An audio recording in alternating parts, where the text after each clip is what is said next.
Hello and welcome to a unique version of our Tiboonda podcast. Today is a special episode with just me, Joe, hosting for you guys. This is a sort of one-off thing I'll tune in every now and then to do. I just wanted to come in and talk about two documentaries I saw in theaters recently.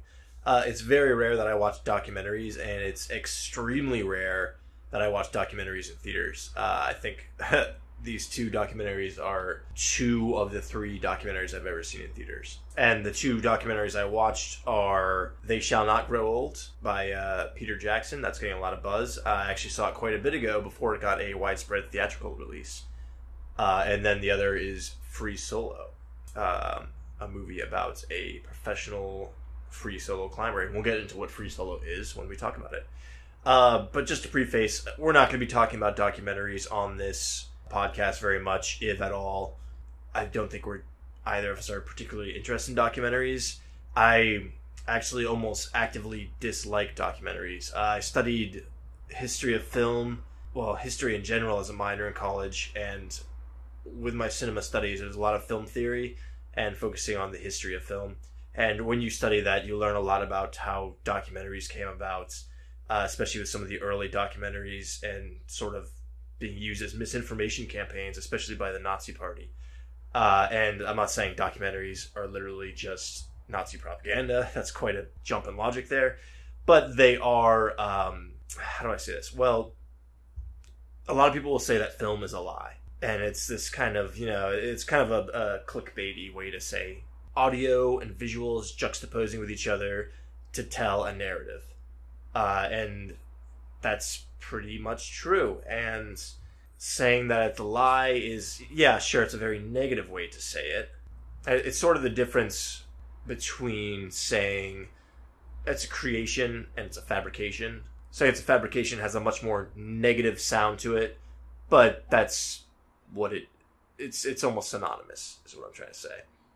And that being said, I see a lot of things now where, okay, so a lot of documentaries that get released in theaters are documentaries that are from reputable creators, reputable productions that have done a lot of research. But with the age of YouTube and streaming services needing a near unlimited content to stuff their programs with, there's a lot of really bad documentaries out there. And there's a lot of things with flimsy to next to no credibility to them.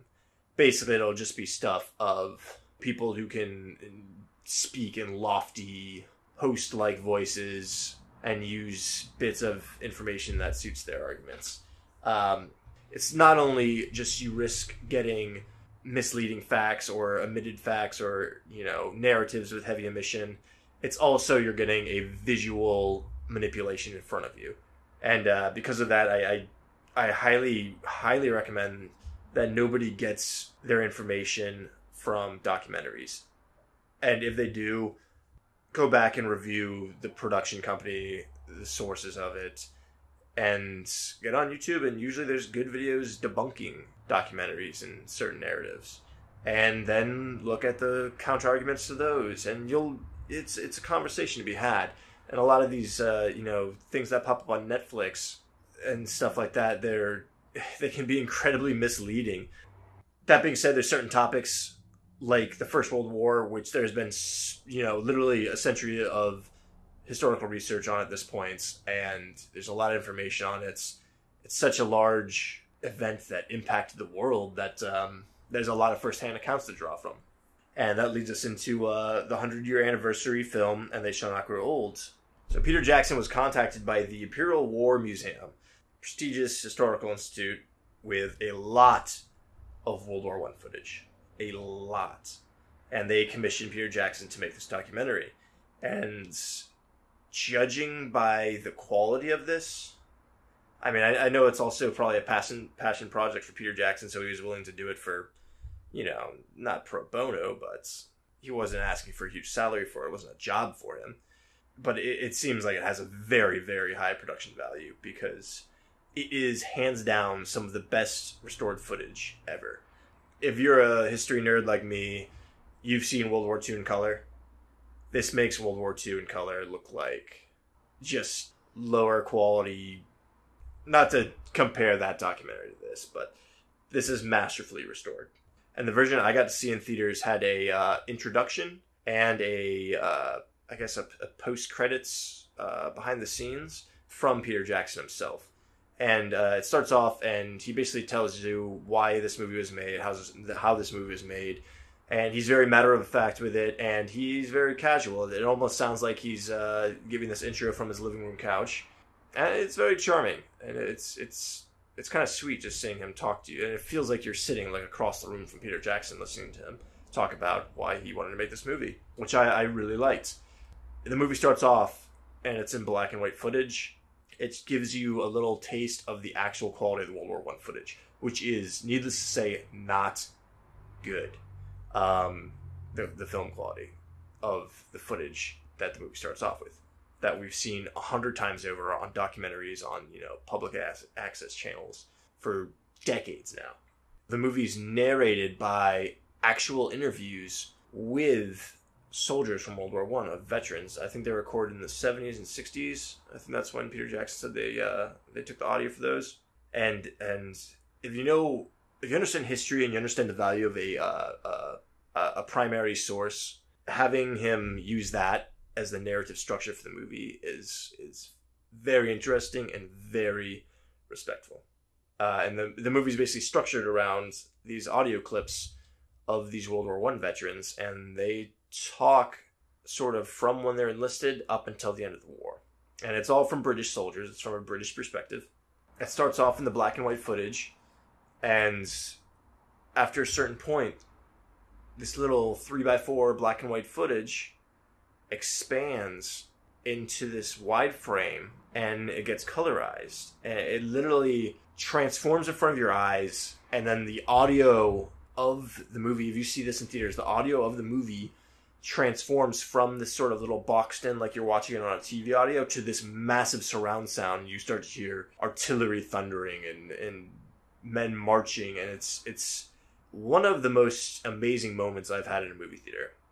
It was phenomenal, and I don't know if that scene is going to have that same impact on the small screen. As much as this is a perfectly fine movie to watch on the small screen, that was one of the coolest things, or coolest experience I've had in a movie theater in a long time. And I'm not going to go step by step with the documentary. Peter Jackson brings on lip readers to lip read the actual, not actors, but the people in the footage. And they get a British voice actors to come in and revoice them. And you feel like you're right there. It feels like footage recorded in I want to say, the film stock's still not in great condition. It's not perfect. The color's not perfect. But it feels like footage gathered in the 60s or 70s, where they could record audio and they could have all this nicer equipment on the battlefield. You get to some of the horrible, horrible conditions these people were in. You've seen the pictures of the trenches, but when you see that in this restored footage and color, it's amazing that this is what, where people lived as a young adult and probably died. The post-credits part of the movie, where Peter Jackson sort of talks about how he made it and why he made some of the scenes, is incredibly insightful. And if you are interested in anything about the filmmaking process, it has a ton of great lessons in it. So, as you may know, the standard 24 frames per second is basically, you get 24 pictures in 1 second, and that emulates movement within our eyes. And that's sort of the standard for motion pictures. The footage back then was recorded on cameras, because there's no sort of standard understood by then, because it's such new technology. It was sort of recorded on speeds from 10 frames per second to 20, around 15 marking average, I think he says. And that's how you get that jittery kind of strange motion of that old footage. And you don't think about it when you see it, but it does sort of make it look like it's not real when it's like that. And seeing Peter Jackson take that footage and turn it into a more coherent, normal pace really, really makes all those old-timey things seem just immediately real and tactile. It's a phenomenal watch. I would say see it in theaters if you can.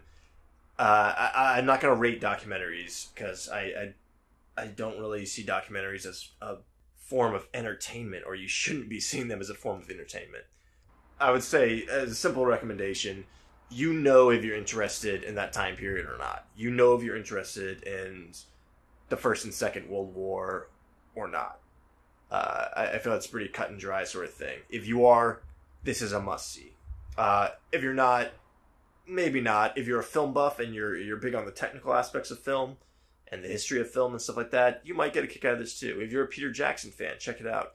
If you're a fan of Lord of the Rings, check this movie out, because I don't know if you know this or not, but J.R.R. Tolkien was a soldier in World War I, and a lot of his influences for writing Lord of the Rings comes from his experience in the First World War.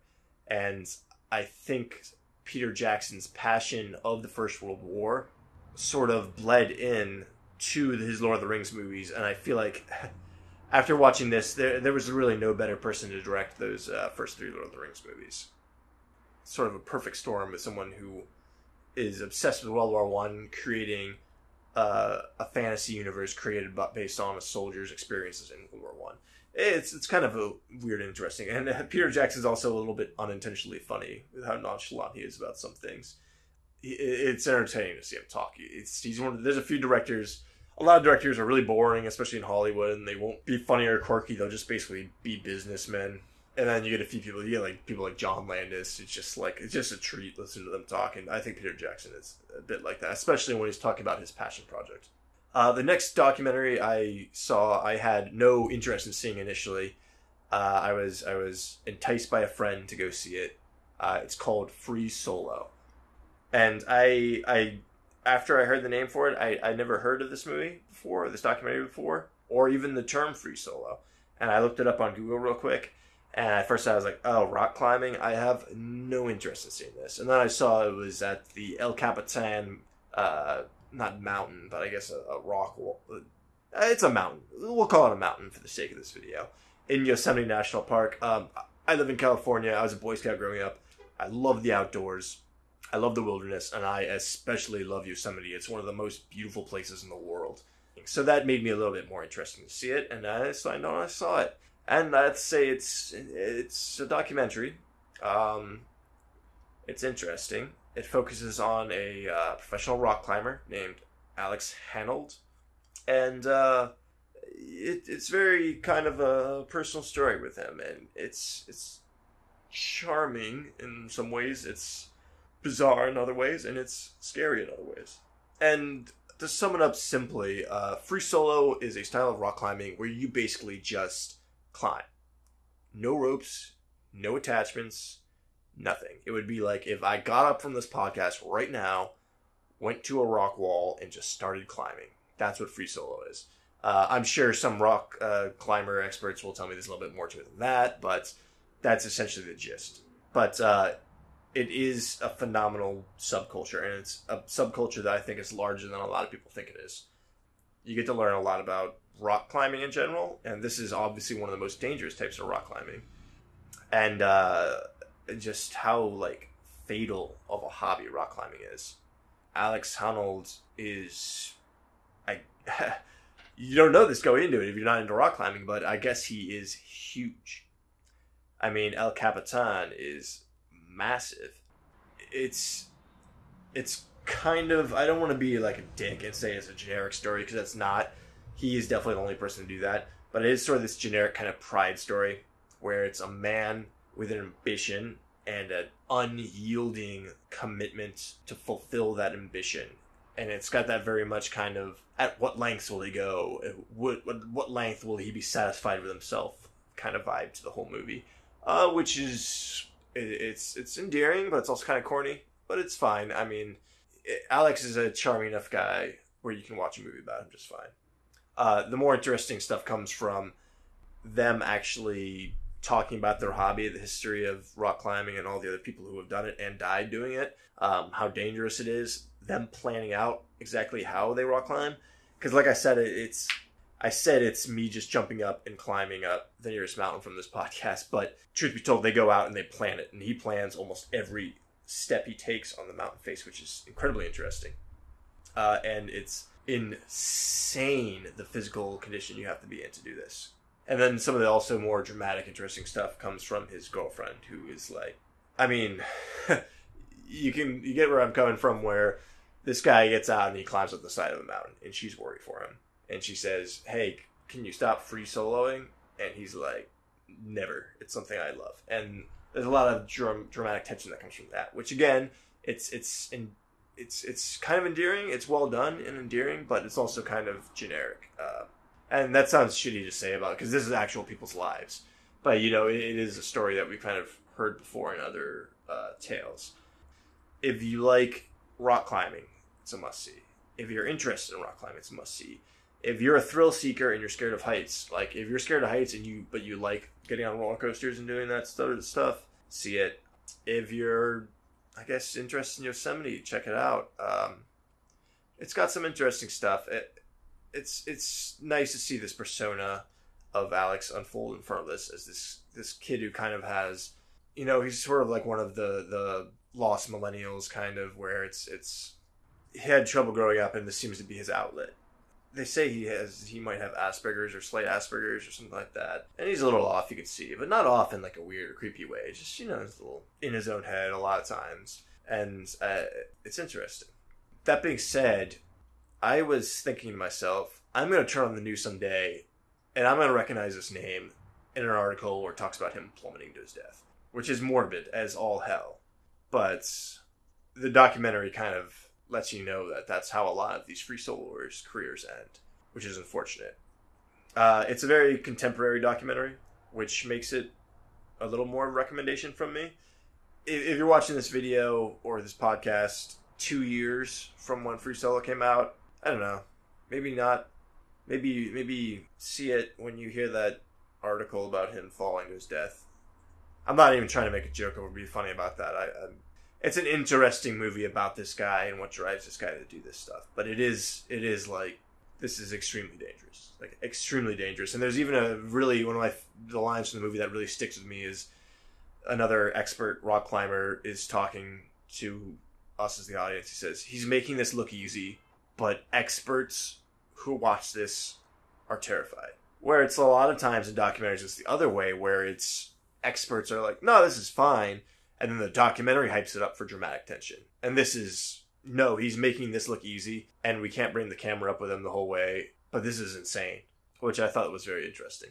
There's also a sort of awareness from the director, which I can admire, where the director, part of the documentary is the director talking about how they're going to film the documentary. A lot of directors for documentaries and producers want to pretend like they're not there. They want to be like the objective eye on the wall that basically is a paper thin medium between you and the events unfolding in front of you. And that falls into that sort of shady area of documentary making that I don't like, where it is a documentary trying to say, here's this objective viewpoint on this incident. The director, Jimmy Chin, does a good job of saying, like, you know, he's there, he's in the thing, he's in the movie, he's talking about how we might not be able to film this because us filming it might screw up his climbing process. And if we do film it, we want to film it at the most appropriate angles, where we're not going to intrude on him. And there's a point in the movie where you think it's going to be, oh, he's going to climb it, and they're not even going to film it because he doesn't want to be filmed doing this. But I admire that. I admire that from the director. There are a few scenes that are a little sort of hokey, generic documentary scenes, like the crew sitting there talking to me like, how do you think it's going to happen? And stuff like that. But otherwise, it's very well done. It's got some heart to it. And it doesn't feel very artificial, because a lot of the documentary is them just following Alex, and Alex himself talking about his hobby and his passion. But I'm not a documentary watcher. If you watch a lot of documentaries, check it out. If you're into that sort of, if you're into rock climbing, or like I said, you're a thrill seeker and you have a fear of heights and stuff like that, or this is a topic that interests you, check it out. It is very contemporary, and like I said, I'm kind of glad to know that this guy exists. He's a little inspiring in some ways. He's a young guy who seemed like he probably would have ended up homeless in a lot of the scenarios, and this is the only thing he had to do with was his passion. He lives out of a van, and he's followed his passion. It's made him famous to this point, even if it's something that might kill him. So it's got that sort of admirable sort of aspect to it. So that's all for this episode of Tiboonda Podcast.